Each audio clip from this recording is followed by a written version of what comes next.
choir, magkaroon mga ministry sa church, tapos pinapabayaan niya yung asawa, pinapabayaan yung anak, pinapabayaan yung bahay. Uuwi ang asawa, walang makain, kaya walang maisuot, hindi maayos ang bahay dahil lagi nasa prayer meeting si Ginang, deaconess dito, deaconess doon, kumakanta dito at may visitation doon, tapos ang sariling bahay na papabayaan. Sabi ko, kung gusto nyo talaga na madala sa Panginoon ang inyong mga kabiyak, unahin nyo sila, mahalin nyo, para hindi sila magselo sa Diyos, para hindi sila magselo sa church. Oras na yung husband mo nagsaselo sa church dahil nakikita niyang napapabayaan mo siya, tapos panay ang prioritize mo sa iyong mga ministries, mahihirapan kang dalhin siya sa Panginoon. Kaya hindi sapat yung naglilingkod kasi ako sa Diyos, because your family is your first ministry. Marami pang paraan ng paglilingkod. Marami pa nga mga kabataan magbibigay sa akin ng tanong, Pastor, gustong-gusto po mag-church, di po ba dapat unahin ng Diyos? Pinipigil po ako ng parents ko kasi unbelievers po sila. Ano bang dapat kong gawin? Siyempre ang payo ko, stay home. Hindi ka pala pinapayagan, minor de edad ka, wala ka pa sa sarili mong disposisyon, obey your parents. Pero di ba pag una ang Diyos dapat? Oo, pero nasa bahay nyo rin naman ang Diyos. Pwede ka mag-worship doon, pwede kang kumanta doon, pwede kang gumawa ng paraan. At kung nasa school ka, kung may Bible study group, mag-attend ka. It's important to give priority to our family. Hindi gusto ng Diyos na nakakahiwa-hiwalay ang mag-anak. At wala pang nakipaghiwalay sa kamag-anak dahil sa relihiyon na nadala yung kamag-anak niya para sa Panginoon. Kailan unahin mo? Dahil kung marunong ka rin naman mag-una nun, aani rin ang iyong tanim. At hindi mo lang ginagawa yung para umani, kundi dahil talaga ang pamilya, ibinibilin sa atin na priority natin ang ating family. Kailangan natin yan pinaglilingkuran. So an attractive wife is all that. 1 Peter 3:3-4 adds more definition to the beauty of a woman or the good looks of a man. Don't depend on things like fancy hairdos or gold jewelry or expensive clothes to make you look beautiful. Be beautiful in your heart by being gentle and quiet. This kind of beauty will last, and God considers it very special. Now, good grooming and ornamentation is not the culprit here. It is dependence only on it for value. Many people tend to misread these verses. Kaya may mga sekta na bawal mag-alahas, bawal magsuot ng hikaw, bawal magsuot ng ganito, bawal na magpusod, magdirintas. Kailangan ilugay mo lang yung buhok mo dyan, huwag mo siyang kailangan laging bigyan ng pansin dahil nagiging sobrang literal ang pagbasa sa verses. Kung tutuusin, ang tunay na malalim na kahulugan dito ni Pedro is, huwag mong iasa lang ang kagandahan mo sa panglabas, unahin mo yung gandang pangloob. Pero hindi naman sinasabing, pag mukhang tiriringgay ka na sa labas, huwag ka na mag-shampoo, huwag ka na mag-ayos, at magmukhang losyang ka na lang forever. No, because God is God of beauty. And even the temple, when the temple was made, God had very specific instructions how it would be ornamented, decorated, and beautified. So alam natin na hindi yun ang kahulugan. Ang sinasabi lang, kung yun lang ang inaasahan mo para ka magmukha maganda, na nagkakanda utang-utang ka na, nagkakabaon-baon ka sa mga kung ano-anong utang, hindi ka na nakakapagluto ng masarap dahil hinihuhulog mo sa mga hikaw mong kay lalaki, hindi ganyan ang ibig sabihin na maganda. Pero kung napagsasabay-sabay mo naman yon, lalo't inireregalo pa nga sa inang asawa mo, ano naman ang masama na isuot mo yon? Dahil ang lahat ng magagandang bagay, ang mga hiyas, mga perlas, precious metals, are also created by God. And whenever you use them, not to eclipse your spiritual beauty, but to enhance, God is glorified because God is God of beauty. Huwag nating dadalhin yung mga ganitong verses to exaggerated misreading because they become very oppressive. And the tendency of people who read it that way is that they also become very judgmental of others. Kaya kung isa kang babae na ang nadinig mo at naituro sa yung interpretasyon ay literal na literal, ang tendency mo, hindi ka lang hindi mag-aalahas, hindi ka lang hindi mag-aayos ang buhok, i-judge mo rin ang lahat ng kapwa mo babaeng nag-aayos. And then it goes against the very nature of Christian teaching of non-judgmentalism. So do not carry this teaching too far. Do not take it too literally, because biblical language could be symbolic or could be exaggerating many times. Tulad ng pinagtinatawag nila, Sea of Galilee. The Sea of Galilee is not a sea, it's a lake. It's a very small lake. But to exaggerate its significance to the people around that lake, they call it sea. Ganun, kailangan na unlock natin yung how to read the Bible. And most of the time you say, well, because it's an Eastern literature, and it was written long ago, the tendency is for the language to employ exaggeration. To be dramatic. Parang sinabi mo, malungkot ba yung pelikula? Bumaha ng luha sa sinehan. Siyempre, hindi naman talaga literally bumaha. Kaya mga sabing mula ng inibig at binugo mo ko ay luha ang aking banig. Luha ang aking unan. These are all poetic language. And the Bible was written that way. So huwag natin siyang babasahin at i-apply to very absurd proportions that we become enslaved, trying to follow it to the letter in a very, very oppressive way. Now, going back to what Peter was saying about women, 1 Peter 3:5, long ago, those women who worshiped God and put their hope in Him made themselves beautiful by putting their husbands first. So, pag nagtanong yung mga misis, anong ginagawa mo ngayon? Nagpapaganda. Naglalaba ka, ano? Kasi by putting their husbands first. Anong ginagawa mo? Nag-beautify. So, pinagluluto mo yung husband mo. Kasi daw noon, ang pagpapaganda ng mga babae, dinadaan nila sa pag-uuna sa pangangailangan ng kanilang asawa. But of course, this prioritizing of husband does not only mean na maging chimay ka, na maging kusinera ka, maging labandera ka. Mas may malalim siyang kahulugan. Na inuuna nilang uri ng pagpapaganda ay paglilingkod sa asawa sa pamamagitan ng pagiging tapat. Maging malinis na babae, tapat na babae na hindi nangangalon niya, hindi na chichismis sa kapitbahay, hindi gabing-gabi na wala pa, hindi kung sino-sinong mga kasama. Yun ang sinasabi ring unahin mo ang iyong asawa. Kesa sa hilig mo halimbawang mamasyal, kesa sa hilig mong gumayak-gayak. Lalo kung ang asawa mo halimbawa nasa abroad, kanino ka man sobrang magpapaganda? Diba? So, mapag-iisipan ka ng kapitbahay mo, labas ka ng labas, ang ganda-ganda mo, tapos wala yung asawa mo. So sabi, unahin mo ang asawa mo, ang ibig sabihin, yung dangal niya, unahin mo kaysa sa hilig mo at katinang yung paa na mamasyal. Lalakad ka, dapat kasama mo lagi mga anak mo para hindi ka na pag-iisipan ng masama. At kung hindi anak mo, kailangan hipag mo, kamag-anak ng asawa mong lalaki para wala silang masabi sa'yo dahil sila mismo yung kasama mo. Kung ang kasama mo lang, kamag-anak mo, baka sabihin pa nila, kinukonsinti naman kamag-anak nila. Pero in-laws mo kasama mo, biyanan mong kasama mong mamasyal, mag-spa, hindi ka magchichismis. This is what it really means to prioritize your husband, to prioritize his honor, his dignity. Lalo ngayon, napakarami pong mga mag-asawang hindi magkasama dahil sa trabaho, mga ginang at mga Mr. Den. Hindi nyo kailangang sobrang magpa-sexy, magpaganda, lalo wala naman yung asawa nyo. Yun ang pagtitiis at yun ang sakripisyo na hinihingi para sa mga banal na babae at ganoon din sa mga banal na lalaki. Kailangan hindi nalalagay sa alanganin ng dangal ng inyong kabiyak. But all being said, Peter was saying that women should not depend on outward decoration for beauty. Hindi sinabing don't decorate. Hindi sinabing don't wear this and don't wear that. Literally, kundi don't depend on it for substance because it can never compensate for a bad character. Kahit busilak sa kaputian ng iyong suot, pero kung marami ang iyong kalooban, baliwala yun. Kasi sinasabi, unahin mo character development.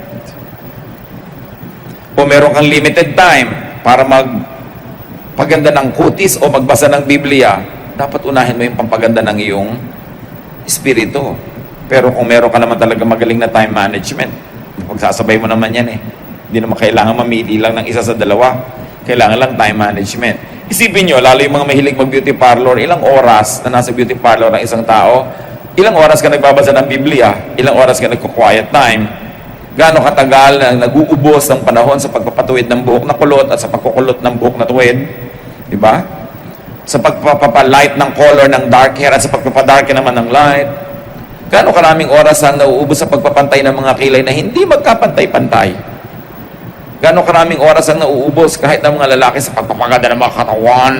Hindi yun masama. Pero ang point, dapat naman mas marami kang oras inuubos sa pagpapatalino ng utak mo, pagpapadami ng iyong alam, at pagpipigil sa sarili para yung karakter na maganda, matino, maayos, ang siyang mangibabaw. So how much of our time, our talent, our treasure do we invest in things that are purely physical and will not last? You know that beauty does not last. Yung nagkukulay ng buhok, 2 linggo pa lang lumalabas na ulit mga puti doon sa may roots. It really doesn't last.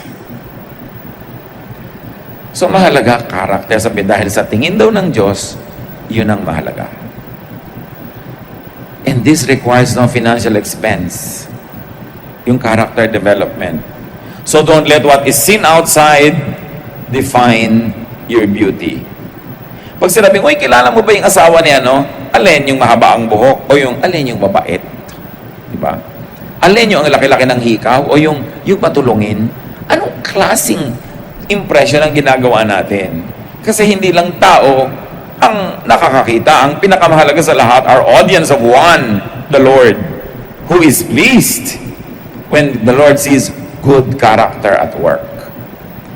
So be beautiful inside by being gentle, at sabi, and quiet.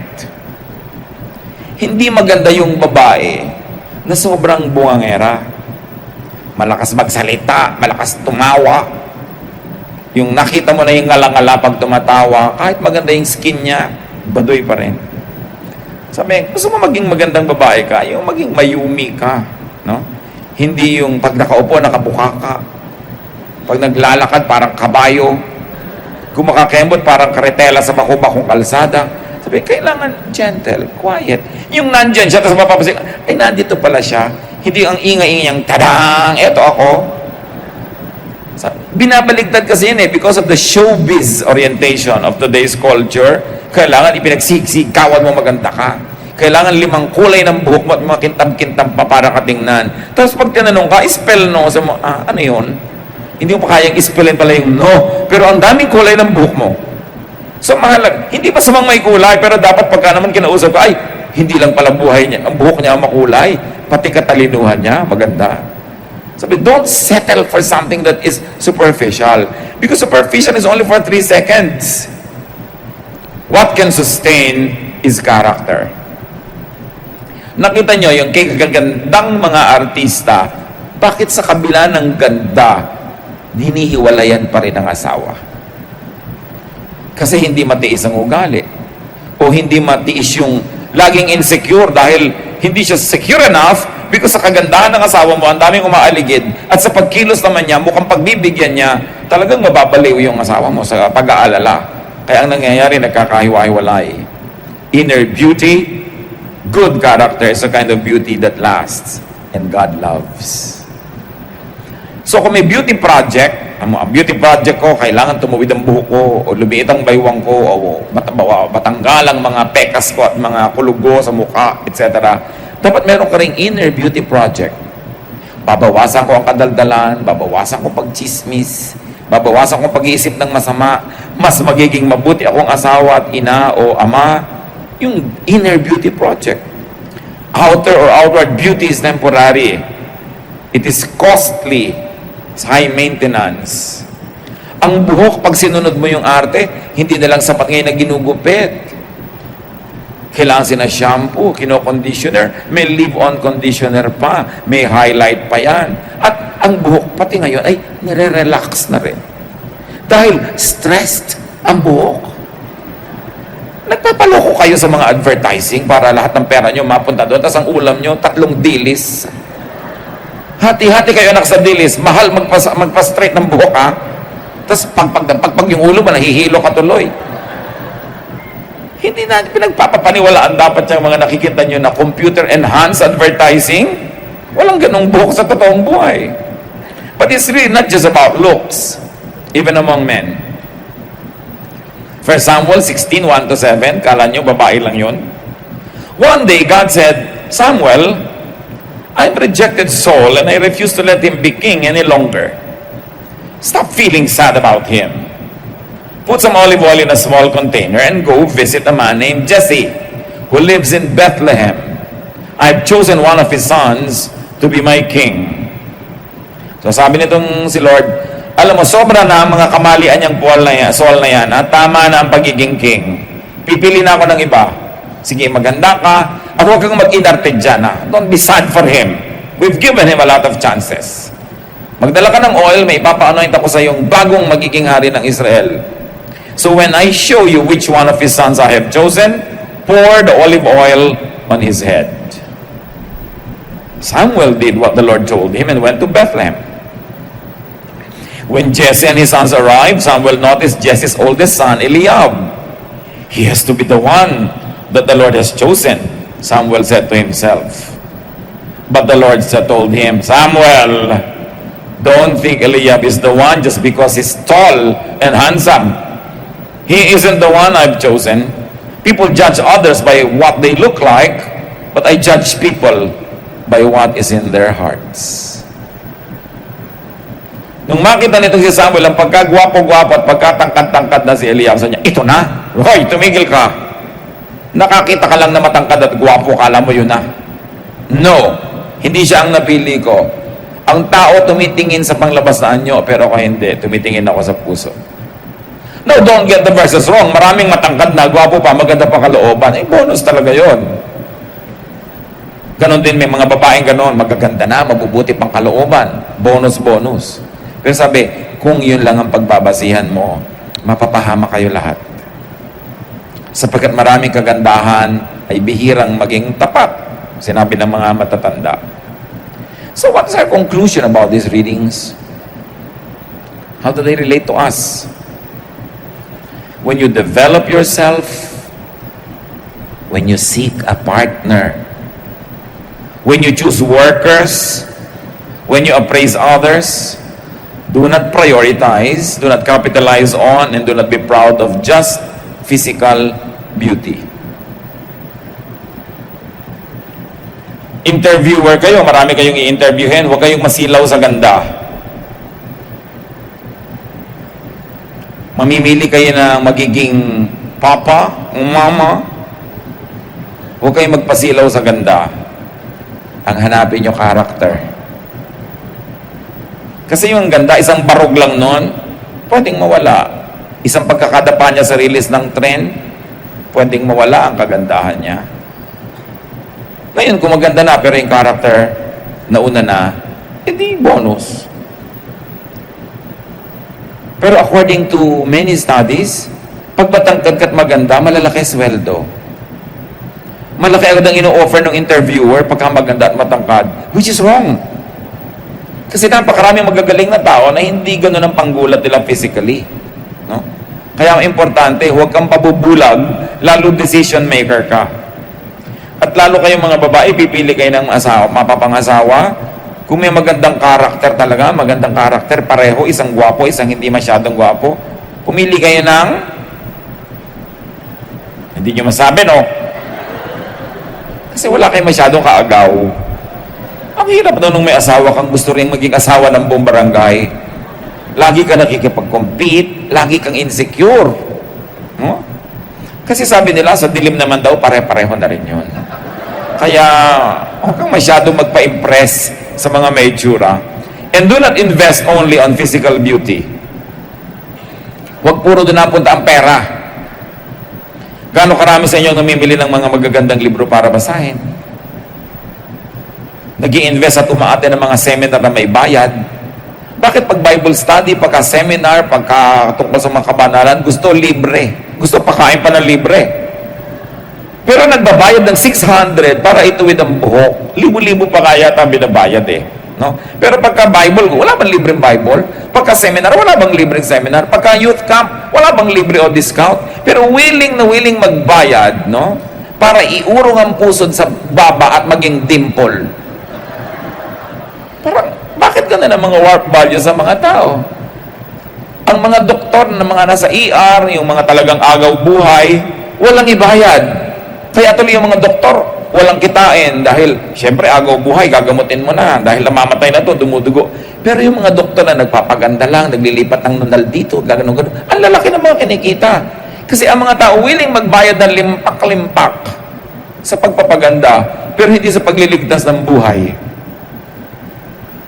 Do not invest only on that. Huwag lang maging beauty, kundi dapat maging mabuti. Sandali lang ang ganda. Natatandaan nyo nung 1970s, very early 70s, yung pelikula ni Franco Zeffirelli, Romeo and Juliet, si Olivia Hussey. Pagkaganda-gandang babae. Nakakila pa rin yung pelikulang yan, Romeo and Juliet. Eto na siya ngayon. Huwag kayong tumingin sa katabi nyo, hindi siya si Olivia Hussey. Si Leonard Whiting, yung Romeo, ganito siya noon. Ngayon, ganun. Hindi naman nila kasalanan. Dahil umandar ang edad eh. Gravity work indeed its part. At lahat ng maganda magkakaganyan din. Sa katunayan, ang ganda sa sandali, parang tanghaling tapat lang, ang bilis lumampas. Ang tunay na kagandahan ng isang babae sa isang lalaki, wala pang 10 taon. Kaya nakikita mo kami sa, ay, tumawid na siya. Yung matanda na siya, yung may tatawirin ka kasi na biglang matanda ka na. Wala kang magagawa tungkol doon. Well, God, loved ones, country, church. Kaya may mga bayani na may mga halimbawa na tamaan ng bala, may mga peklat, hindi nila ipinapaayos. Kasi yun ang badge of their heroism. Isang patunay na meron sila naging mga paglilingkod. Di ba parang wala ka namang karakter na ang tanda-tanda mo na wala man lang mark yung mukha mo? Kasi bawat mark ng mukha is a story. Is history. So, kailangan appreciatein natin yun. Bakit kaya ang pangit ng kamay niya? Ay, hindi pala pangit ang kamay niya. Kasi mukhang kamay na nagtrabaho.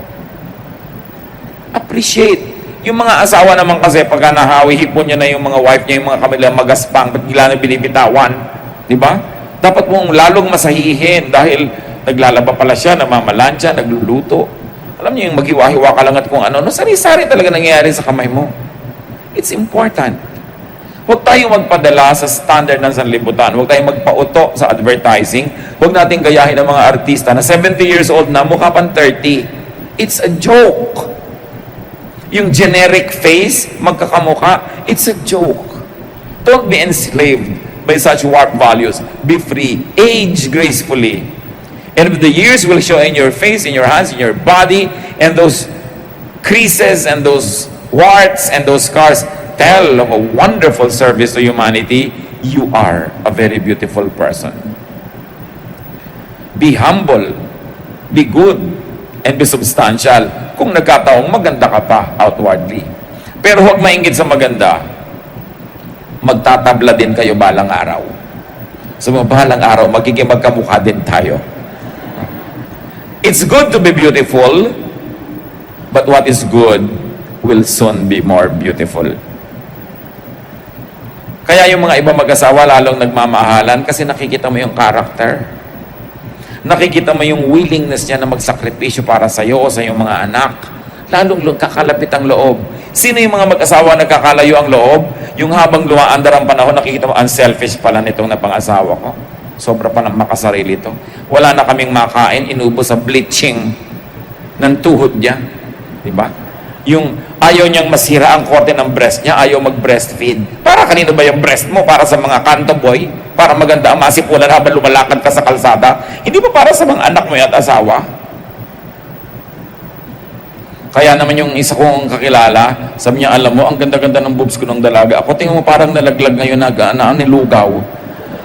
Paano naman, ilang anak ko na ang naglambitin dyan, kasama pa ang asawa ko. Sabi nga gano'n, abi talagang naglingkod na boobs ito. Hindi ba? Dapat nagawa ng monumento. Pero ang gandang-ganda pero wala namang nagawang lingkod.